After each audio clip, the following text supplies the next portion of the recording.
As Americans talk of border walls and debate DACA and the appropriate response to illegal immigration, one town in Maine is sharing its story of transformation.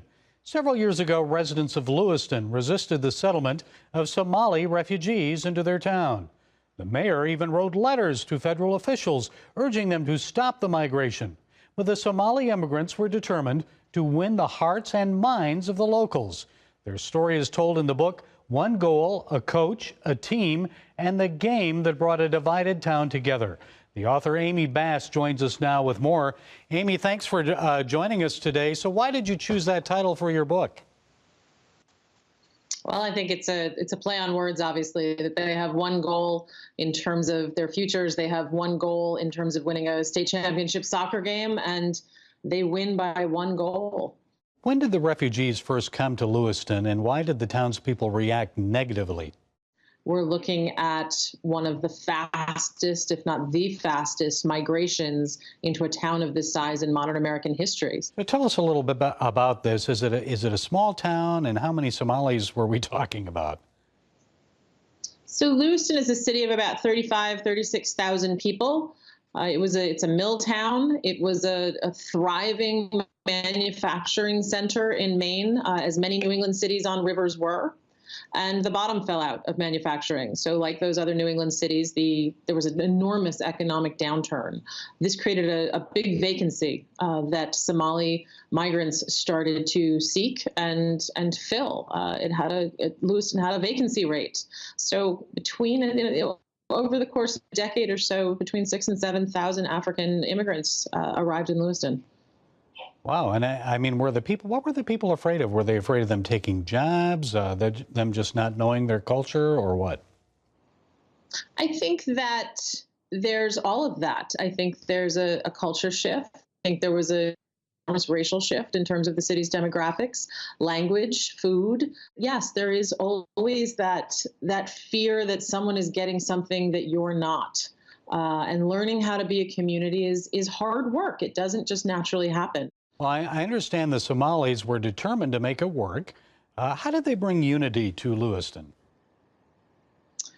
They're determined to make it work because, these are families that had to flee their country in a time of civil war and drought and famine. They lived and raised some of their children in the refugee camps in Kenya. And so keeping their family together and finding a safe place where things like education and work could be emphasized was the top priority system. So you have a determination of survival, and you have a determination of family, and you have a determination to belong somewhere. What should they know about the difference between refugees and illegal immigrants? There's a difference. Yes, refugees they come through a federal system from the Commission of regarding refugees that the United Nations runs. The vetting process, which I outline in the book, is incredibly complex. What these families go through to get through this system and to another place, a safe place, it really has nothing to do with illegal immigration. This isn't the DACA question. This isn't an illegal immigration question. These folks have refugee status, and when they get here, lots of them, go through naturalization process. They're raising their kids here. Their kids are being born here. They're attending school. They're finding jobs, and they're making a home and a community for themselves. Yeah, there's really a problem there because many Americans kind of mix it all together, and they're two separate issues. So tell me, how did this heart change come about? Was it a gradual change? What brought it about?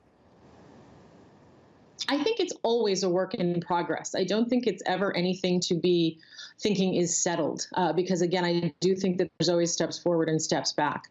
There were some painful moments that Lewiston went through, some incidents, some hate incidents that they rallied around to bring the community together, to find ways to be healing, to come to understandings. And for my book, in One Goal, I used the window of soccer and this incredible transformation that takes place in the high school soccer team, with Somalis finding their way onto the varsity roster, community members working hard, the Somali community the mentors of the Somali community, working with the high school coach, Mike McGraw, and producing this undefeated championship team, the first one in Lewiston history, in which thousands of people attend a state championship game and really come together.